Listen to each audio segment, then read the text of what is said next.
Hi guys, it's Ash from envii. In today's video we're going to be covering all things algae related, so that's going to be like string algae, floating blanket weed, and also green water slash like pea soup, as a lot of people call it. There's actually hundreds of different types of algae, but for the basis of this video we're going to cover the three most common problems that you may have encountered. So we're going to run through all three and we're going to explain to you what they are, how to treat for them, and then how to prevent them in the future as well.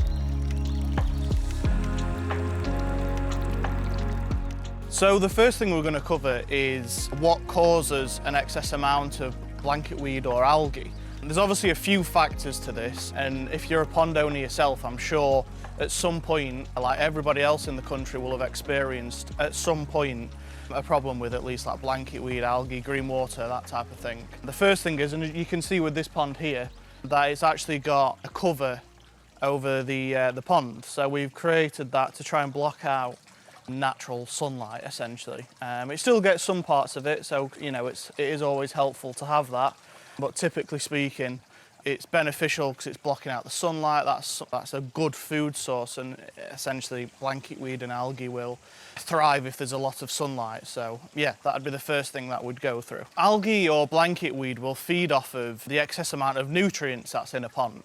These nutrients come from things like sludge at the bottom of your pond. Now that sludge is a build-up of things such as like leaves and twigs that can go in there. If you've got too many fish in the pond, obviously an excess amount of waste, and also fish food. Decaying fish food will begin to sink to the bottom of the pond, will lay on the sludge and essentially break down and keeps feeding it. So the more sludge you have, the higher chance you're going to have of an algae or blanket weed problem in the future as well. So another couple of things as well is an aquatic fertilizer. So if you're using an aquatic fertilizer, this feeds the plants obviously, but this also feeds things like string algae, blanket weed and so on. So it has its benefits. We recommend not to use them, but again, that's entirely your choice. But just be mindful that by using an aquatic fertilizer, it is going to feed blanket weed and algae, and either that or the food sources in the pond ready for when some of the algae spores manage to land in there. So just be mindful of that. And the last one is a water change. A water change is needed, especially throughout the summer. If the water starts evaporating, you do need to replenish the water. So using tap water is, for some people, the only option. So as long as you're using a dechlorinator, it is okay, but ideally, if you can use like rainwater, so if you have a water butt, just a water container, anything that will store rainwater, is much more beneficial to use that type of water to do the replenishment of water than what tap water is. So that's just another thing to be mindful of. A good tip for just the general maintenance of blanket weed and string algae is not to remove it. Now, a lot of guides, a lot of things you read online will always recommend you to remove that first. Now, what you're doing by removing and pulling the string algae out is essentially the algae spores will snap off and drop back into the water when you're removing them. And this is why you may notice that once you've removed it, it'll come back within a week or so. A lot thicker, a lot faster. That's simply because you're not fixing the problem. It's a small solution, so if you've got too much of it in the pond and you can see your fish are visibly getting stuck in there, it's your only option, so it makes complete sense. But as a long-term solution, we recommend not to remove any blanket weed, any string algae.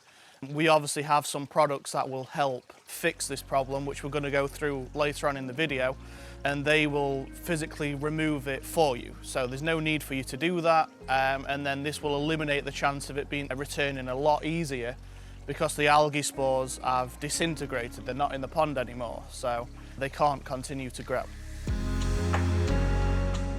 So another good bit of information I thought is worth going through before we get into the different types of blanket weed is the water parameters. Now, if you're a regular viewer on our channel, you will know we cover this in pretty much every video we've done so far.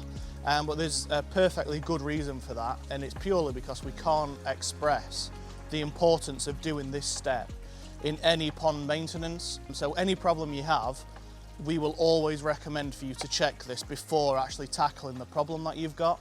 It's a really simple task. We've got our own pond test strips, and it'll give you the reading of what the water is. Now, it goes without saying that you obviously want to make sure the water is as healthy as possible for anything that's living in it. So obviously fish, wildlife, and so on. So the reason we're going through this for this particular video is for the nitrate readings. Now, our test strips do cover nitrates.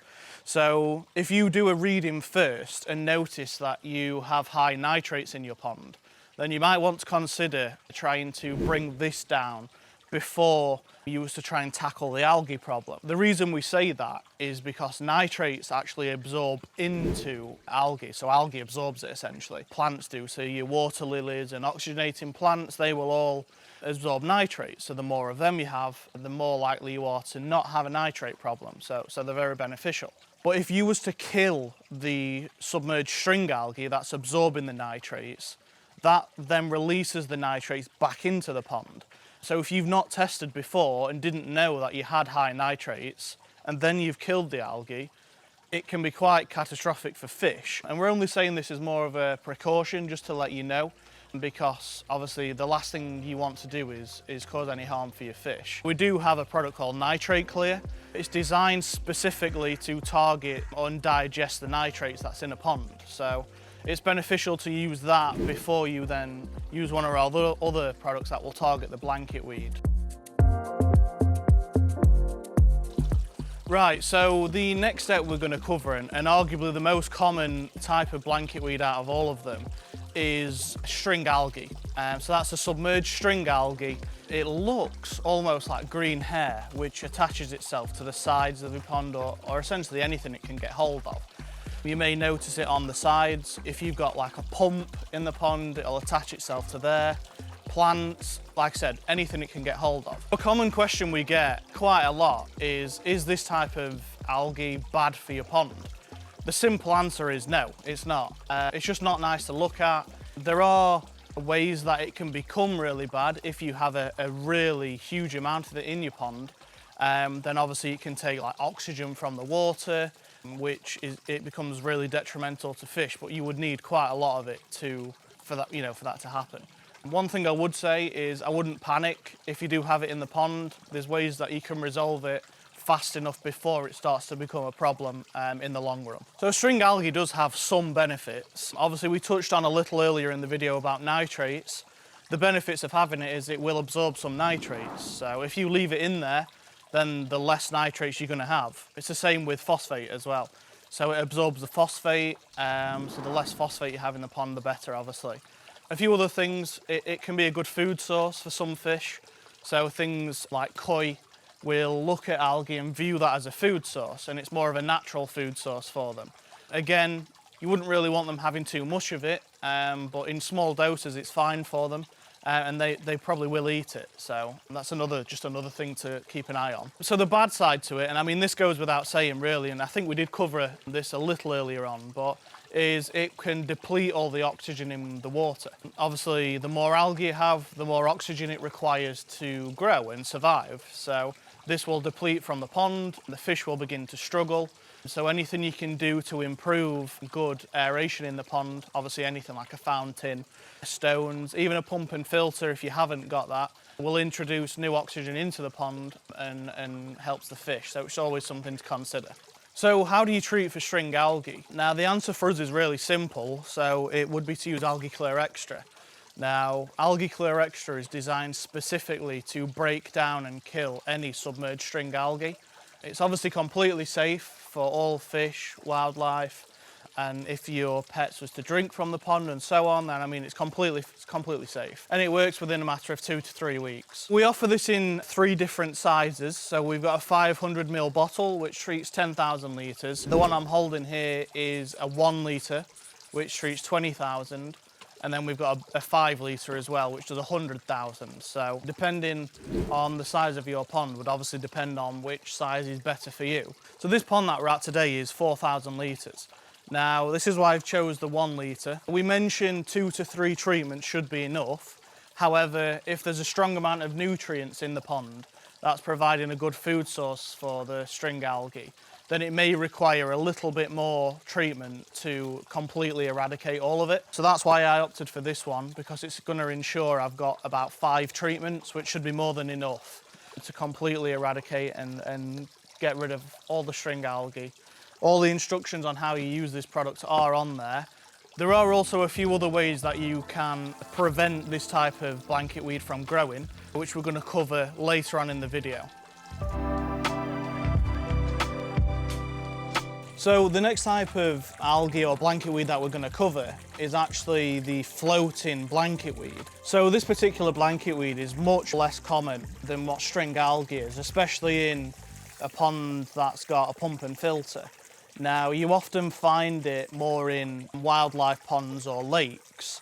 And essentially, as I've mentioned, it sits on the top of the pond, floats freely, and if left untouched, can begin to progressively just keep getting larger and larger. It's often referred to by a lot of people as more of like a green carpet that will just sit on the top of the pond. The floating blanket weed feeds off of the same food source, which is the nutrients that we mentioned earlier on in the video.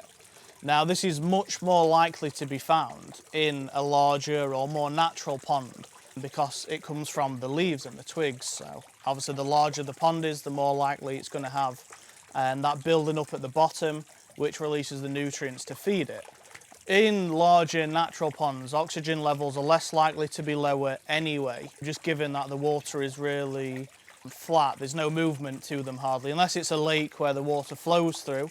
But in more of a wildlife pond, the water is it can get really stagnant, which, it generates a good food source for the blanket weed. So this will also begin to reduce the amount of oxygen that is going to be in your pond. Obviously, the less oxygen, the worse it is for the fish, but also the plants that you have in there as well, because they'll not be able to provide as much oxygen as potentially what's going to be needed for the pond, especially in warmer conditions. So in the heights of summer, you may notice that this is progressively going to get worse and worse as the summer goes on. How do you treat for this type of blanket weed? So we've actually developed a product called Blanket Weed Clear, which is this one here. Now this is a powder. So the idea behind this is you would pour the powder directly on top of where the floating blanket weed is, and it will kill that within 24 to 48 hours. Now again, this product is completely safe for all fish and wildlife and plants as well.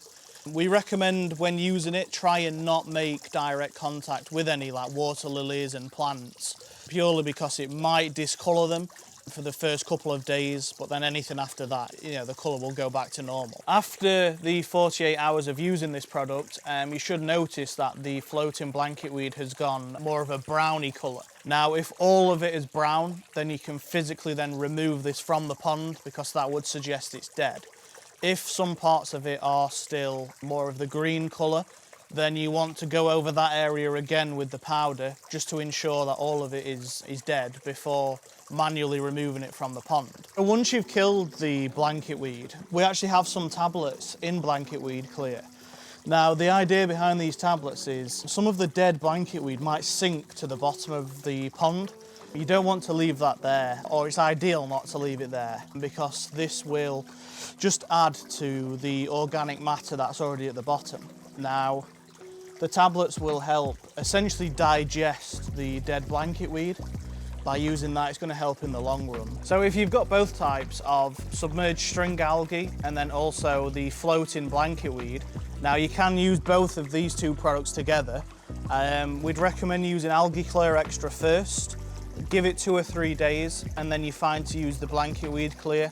As long as there's been a little time gap between each one, it doesn't really matter which one you use first, but we always tend to recommend the submerged string algae treatment, which is Algae Clear Extra, just because that's normally the worst of the two. So if you have a lot more floating blanket weed, then you potentially do the submerged string algae, then it's fine to opt for the Blanket Weed Clear first.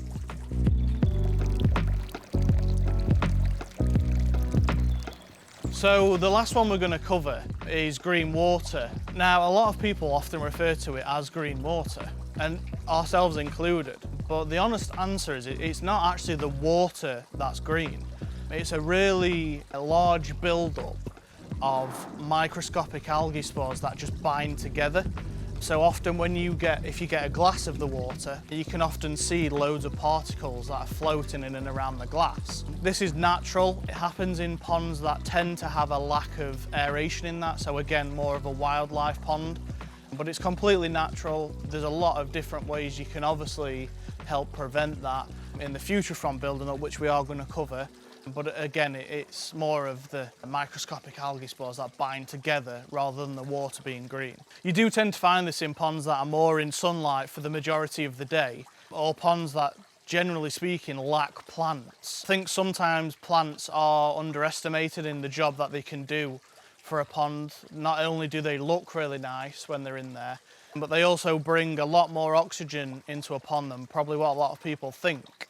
Obviously, if you're a koi owner, then you'll know that you don't really get the benefits of plants because they just eat them. But generally speaking, adding more plants to the pond is a great natural way to get more oxygen in the pond. So what is the best way to help clear that problem? Now, the best way, and typically for this type of algae, the only way is going to be by using a bacteria treatment. Now, we've discussed bacteria treatments quite a lot on this channel, but that's purely because we can't stress the importance of what natural bacteria brings to a pond. So we've got a product like Pond Clear, again, completely natural. It contains millions and millions of beneficial bacteria, but essentially this bacteria will help begin to digest the microscopic algae spores. It does have a phosphate binder in it, so any problems with phosphates, again, it will begin to bind that together and begin to digest and remove that. But it also will push it to the pump and filter. So if you have a pump and filter in your pond, to speed up the process, the more you clean that, the faster this problem will go away. It's very similar to things like sludge. When you're treating for sludge, the more you clean your pump and filter, the faster the problem will go. So it's kind of the same process for this as well.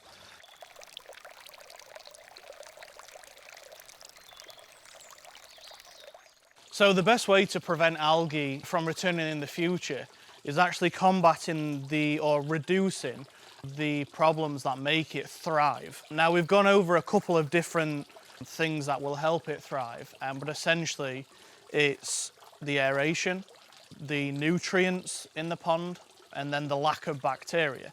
Now, all three of them are very key when it comes to being able to prevent any pond problem, really. So that's going to be green water or the green pea soup colour, the submerged string algae, and then also the floating blanket weed. This might not be beneficial for everybody, but it's definitely more beneficial for those that have a smaller pond, is actually getting a net over the pond.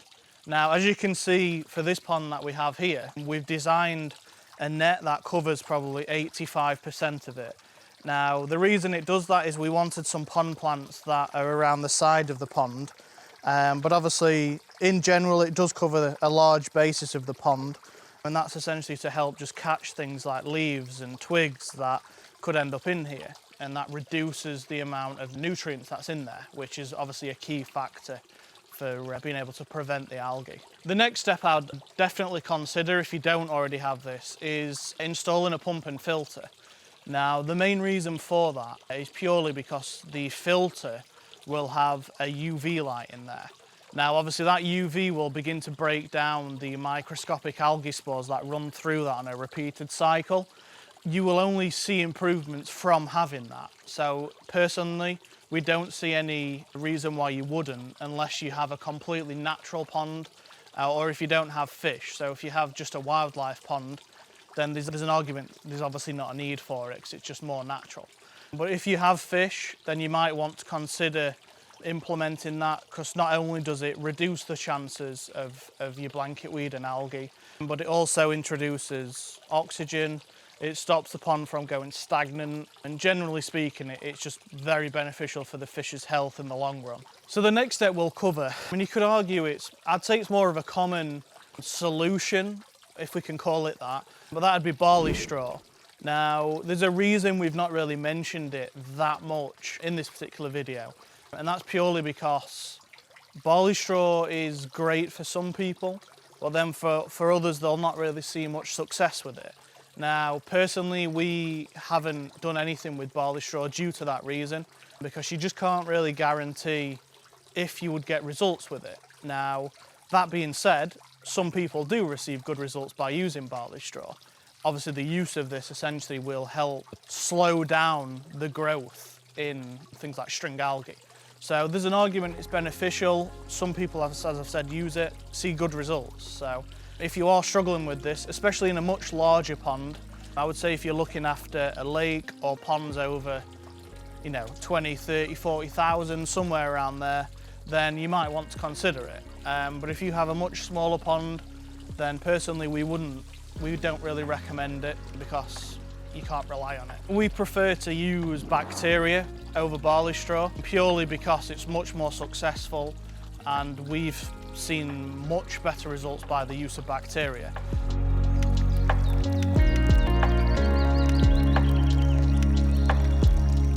So now we've covered a few key steps into how to treat for the 3 different types of blanket weed and string algae. We've gone through a few steps with you in what you can implement to your pond to try and then help prevent it from returning in the future. There are obviously going to be a few we've missed. Quite frankly, there's loads of different ways in how you can treat and prevent, but these are the most important ones, what we believe. So we do also have some blogs on our website.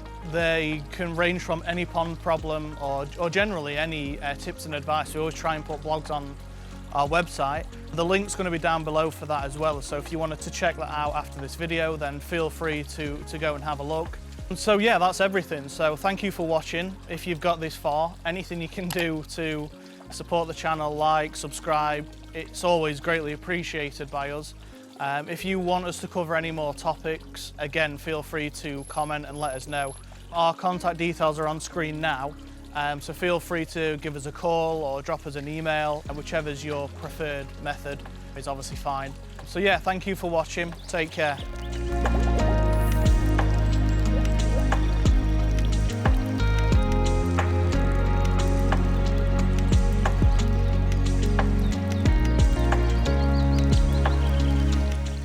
Obviously you don't want this to sit there, so the tablets, what are you doing? What is it doing? Yeah, I know.